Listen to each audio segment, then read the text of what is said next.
Hello, బాగున్నావా mister Krishnaprasad? నీలాగే నీ అల్లుడు కూడా మరో ఆడదానితో కలిసి తిరుగుతున్నాడు. నన్ను డాక్టర్ మాధురి గారి దగ్గరికి తీసుకెళ్తారా?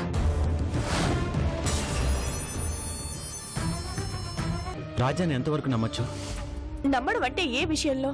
కట్టుకున్న భార్యకి అన్యాయం చేస్తాడా లేదా అన్న విషయంలో.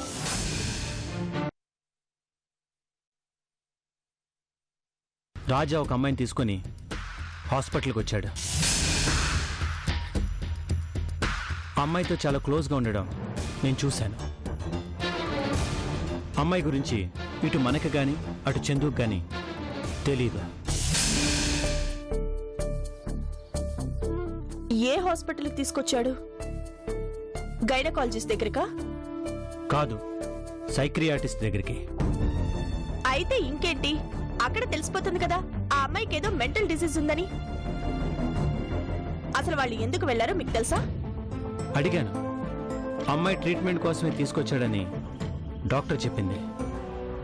అంటే ఎంక్వైరీ కూడా చేసేశారా? కొంపదీసి రాజాకి మావేనని చెప్పేశారా ఏంటి? లేదు. చాలా మంచి పని చేశారు. ఇంకా నయం, ఆ ముక్క కూడా చెప్పారు కాదు. రాజాకి తెలిస్తే చాలా ఫీల్ అయ్యేవాడు. అసలు రాజా ఎందుకు అమ్మాయి విషయం దాచాడు? దాచాడని ఎందుకు అనుకుంటారు? చెప్పేంత పెద్ద విషయం కాకపోయి ఉండొచ్చు. అయినా రాజా గురించి మనకంటే ఎవరికి ఎక్కువగా తెలుసు? ఒక ఆడ మగ కలిసి తిరిగితే అనుమానించేస్తావా? చూడండి, సినిమాని మామూలుగా చూడండి. అందులో ఉన్న కంటెంట్ మనకి ఆనందాన్ని ఇస్తుంది. అదే విమర్శన దృష్టితో చూస్తే ఎన్నో తప్పులు కనిపిస్తాయి. సమస్య కూడా అంతే. విమర్శనాత్మక దృష్టితో చూడకండి. చూడాలి జయంతి, ఎందుకంటే ఈ సమస్య వెనక చందు జీవితం ఉంది.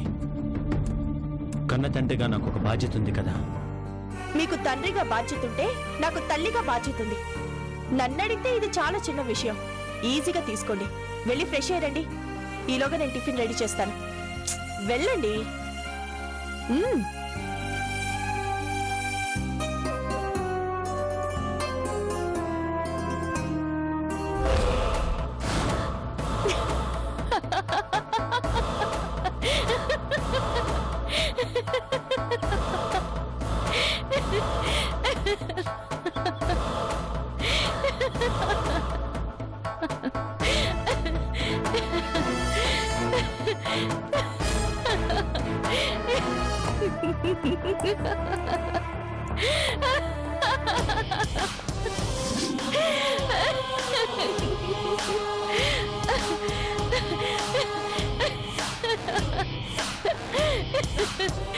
ఏమైందమ్మా?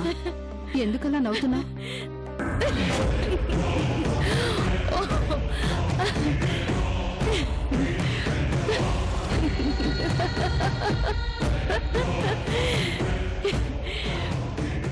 విజయం సాధించానాయమ్మా. ఈరోజు నా శత్రువు కళ్ళల్లో మొట్టమొదటిసారి బాధని భయాన్ని చూశాను. శత్రువా? అదే, ఆ కృష్ణప్రసాద్ కళ్ళు బాధతో చెమర్చడం చూశానాయమ్మా. అదెలా? రాజాతో కలిసి డాక్టర్ దగ్గరికి వెళ్ళాను. రాజా నన్ను డాక్టర్ దగ్గరికి తీసుకువెళ్తున్నట్టుగా నేను ముందే కృష్ణప్రసాద్కి ఫోన్ చేశాను. పాపం, నేను చెప్పింది నిజమో కాదో అని తెలుసుకోవడానికి పరిగెత్తుకుంటూ వచ్చాడు. ఆయన కళ్ళ ముందే కావాలని రాజా గుండెల మీద వాలిపోయాను.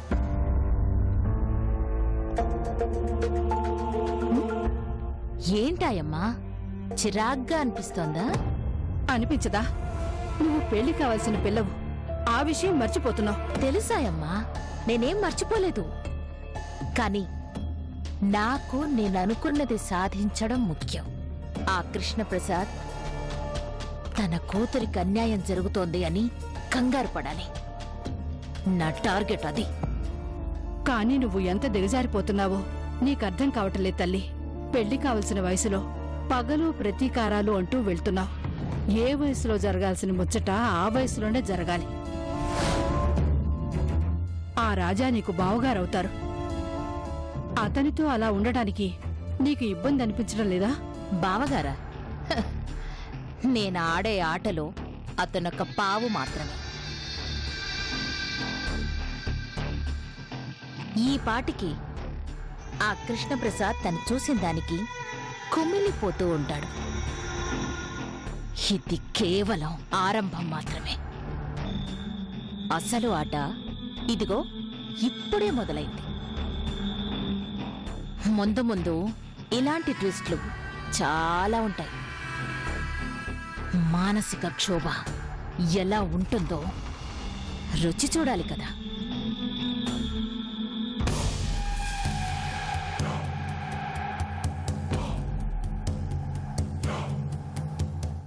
నమస్తే మేడం.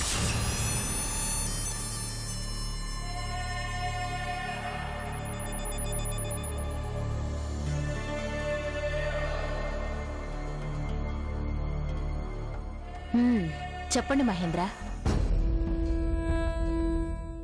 ఫ్యాక్టరీలో ఉన్న పరిస్థితి గురించి మీకు చెప్పాను కదా మేడం. యూనియన్ లీడర్స్తో ఎంత చెప్పినా వినడం లేదు. సమ్మెకు దిగడం ఖాయం అంటున్నారు.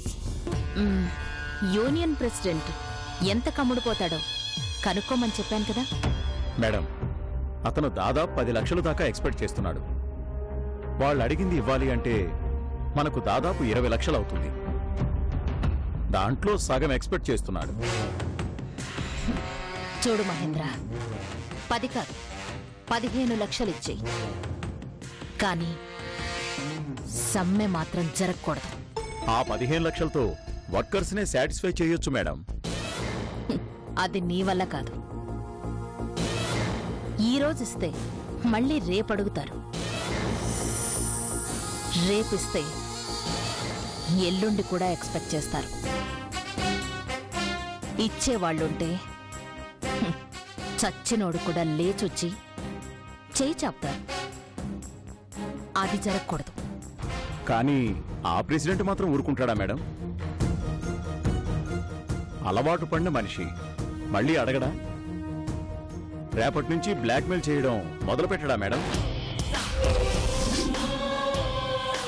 అక్కడే మన తెలివితేటలు బాగా ఉపయోగించాలి.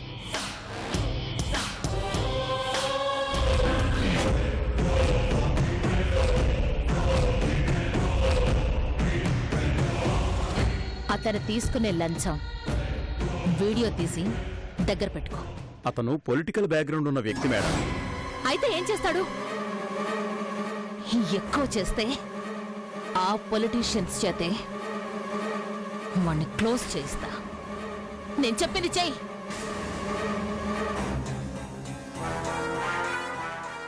అలాగే మేడం.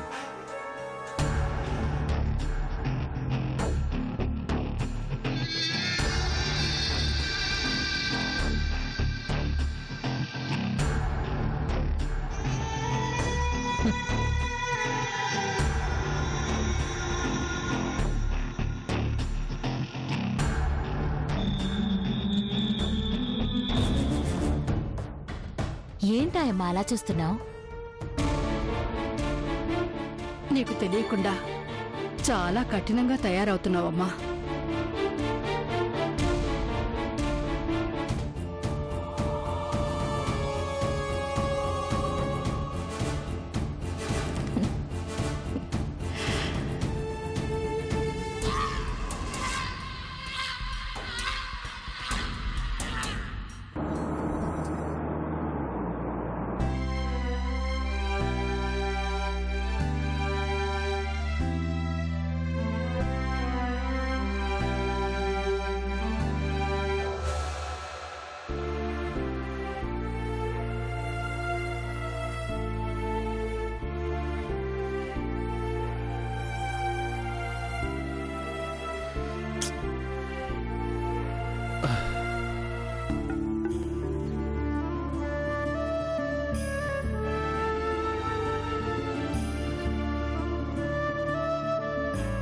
బాగా టైర్డ్ అయినట్టున్నారు. అవును చందు, స్నానం చేస్తారా? కాసేపాకి చేస్తాను చందు. ఈరోజు మీకు గుర్తుందా అండి? ఈరోజా?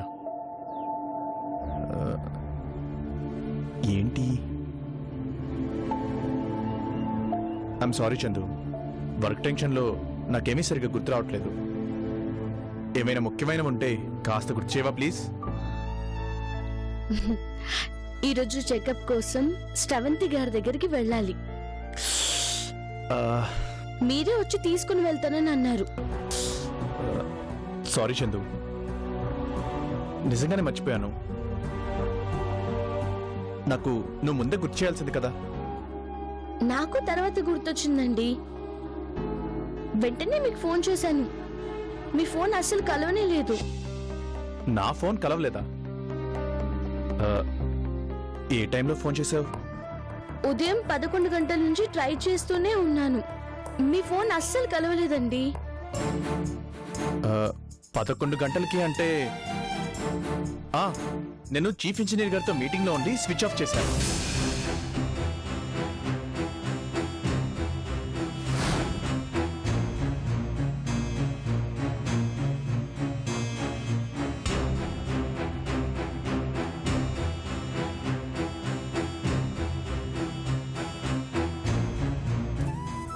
అది విషయం.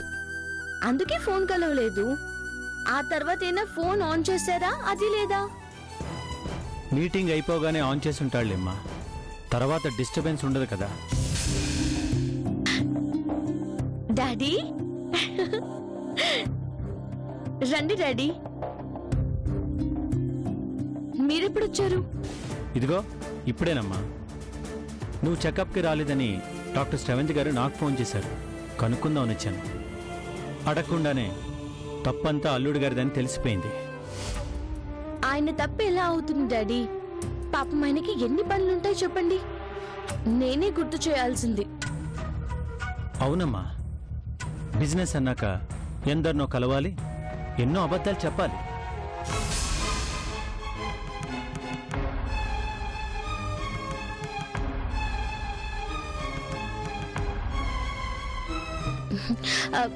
మీరు మాట్లాడుతూ ఉండండి, నేను వెళ్ళి కాఫీ తీసుకొస్తాను. ఆయన బాగా టైర్డే ఉన్నారు. కాఫీ తాగితే కాస్త ఎనర్జీ వస్తుంది.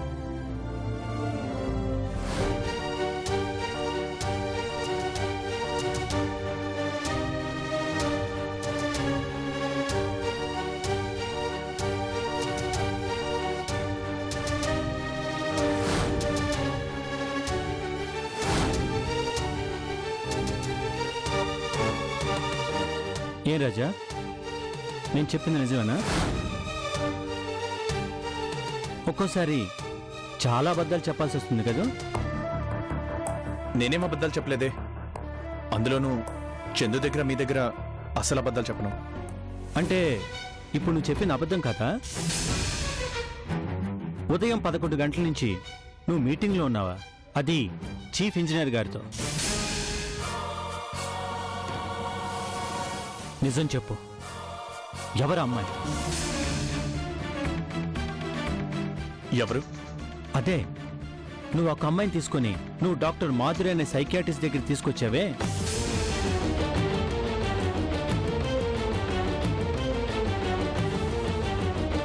ఆ అమ్మాయి ఎవరు అని అడుగుతున్నాను.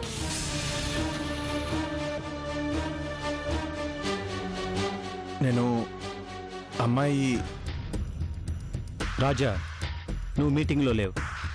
ఆ అమ్మాయితో హాస్పిటల్కి రావడం నాకు తెలుసు. అది ఎందుకు దాస్తున్నావు? ఎందుకు అబద్ధం చెప్తున్నావు? చెప్పు. కాఫీ తీసుకోండి.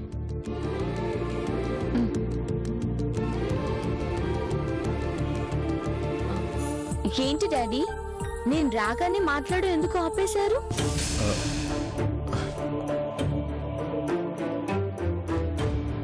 నాతో చెప్పకూడని రహస్యాలు ఏమైనా ఉన్నాయా డాడీ? మీరైనా చెప్పండి. బిజినెస్లో ఎన్నో రహస్యాలు ఉంటాయమ్మా. ఒక్కోసారి అవి ఇంట్లో చెప్పలేనివి, చెప్పుకోలేనివి ఉంటాయి. ఏం రాజా, అంతే కదా? చందు, నేను స్నానం చేసొస్తాను. రేపు ఎల్లుండో హాస్పిటల్ తీసుకువెళ్తానులే. వస్తాను అంకుల్. బాగా టైర్డ్ అయిపోయాను, ఫ్రెష్ అయ్యి వస్తాను.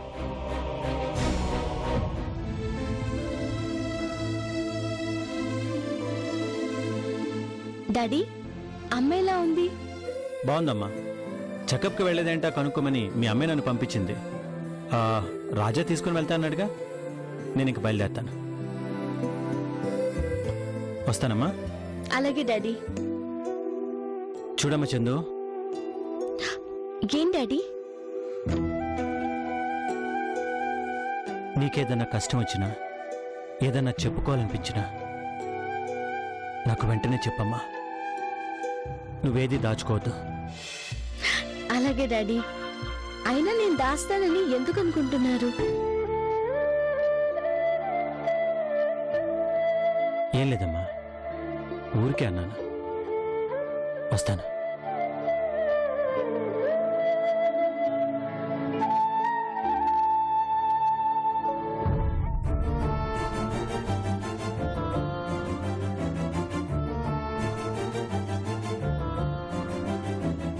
ఎందుకు రాజా అంత తడబడుతున్నాడు? ఎందుకు ఆ అమ్మాయి విషయంలో దాస్తున్నాడు? ఏ తప్పు చేయనప్పుడు నిజం ఎందుకు దాచాలి? అంటే ఏదో ఉంది, తెలుసుకోవాలి.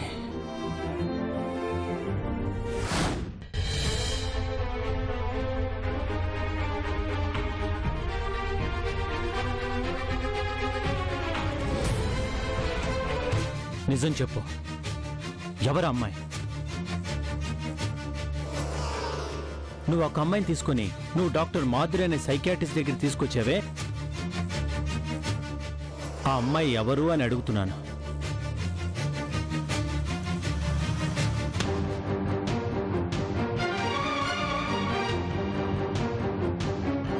అంత ఖచ్చితంగా అంకుల్ నందిని గురించి ఎందుకు అడిగారు?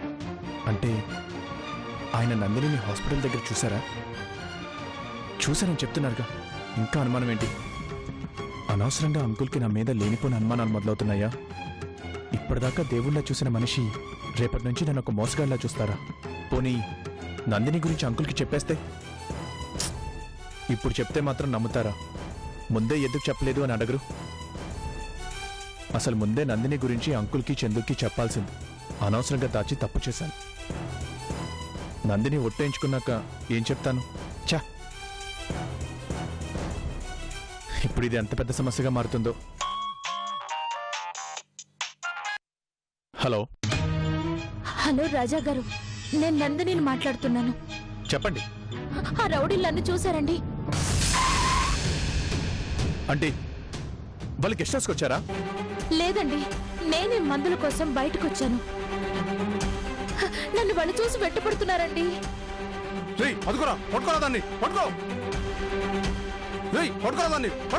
ఏమండి, అదిగోండి వాళ్ళు వెంటపడుతున్నారండి. తొందరగా రండి ప్లీజ్. మీరేం టెన్షన్ పడకండి. మీరు ఎక్కడున్నారో చెప్పండి, నేను వచ్చేస్తాను. ఇక్కడ ఏజీ కాలనీ దగ్గర ఇదేదో ఓపెన్ ప్లేస్ లా ఉందండి. మీరు త్వరగా రండి. నేను వెంటనే బయలుదేరుతున్నాను. మీరు కంగారు పడకండి. అక్కడ ఏదైనా దాక్కోవడానికి స్థలం ఉంటే కనుక మీరు అక్కడ వెళ్ళి దాక్కోండి. అలాగేనండి. ఓకే.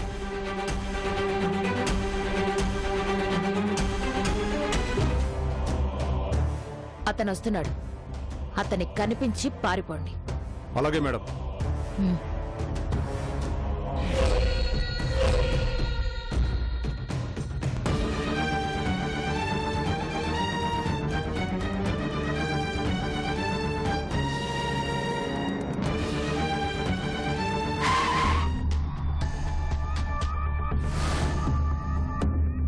నందిని చెప్పిన అడ్రస్ ఇదేనే.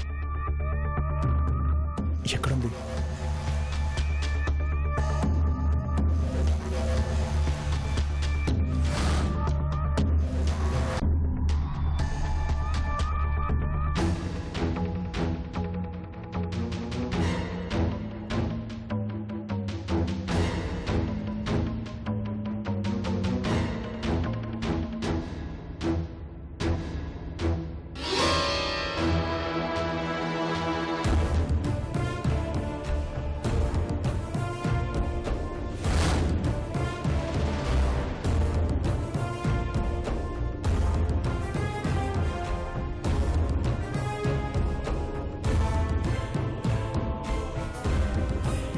వీళ్ళు ఇక్కడే వెతుకుతున్నారు అంటే నందిని ఇక్కడెక్కడ ఉండాలి.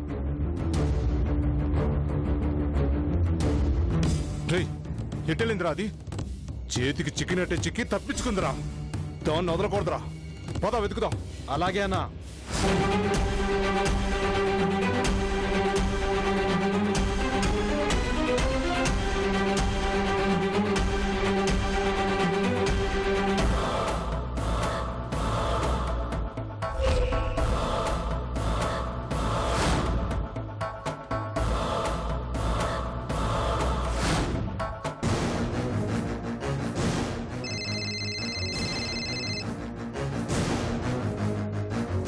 హలో, ఏమైంది?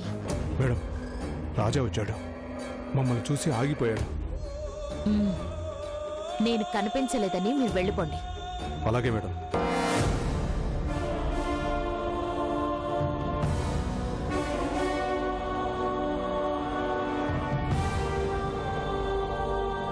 కనిపించిందా? లేదన్నా. అది పెద్ద కిలాడిరా. అంతమంది ఉంటేనే తప్పించుకొని పారిపోయింది. మనల్ని చూడగానే తప్పించుకుంది. పద, ఎన్నాళ్ళు తప్పించుకుంటుందో చూద్దాం. పదన్నా.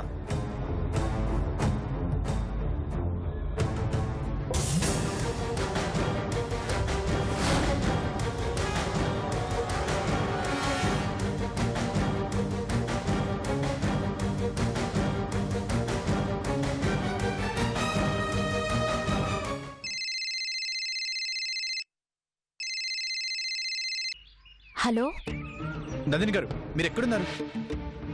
నేను మీరు చెప్పిన చోటుకే వచ్చాను. అక్కడ రౌడీలు ఉన్నారండి, నా కోసం వెతుకుతున్నారు. వాళ్ళు వెళ్ళిపోయారు. మీకేం భయం లేదు. నేను ఇక్కడే ఉన్నాను, మీరు రండి. అలాగే వస్తున్నాను.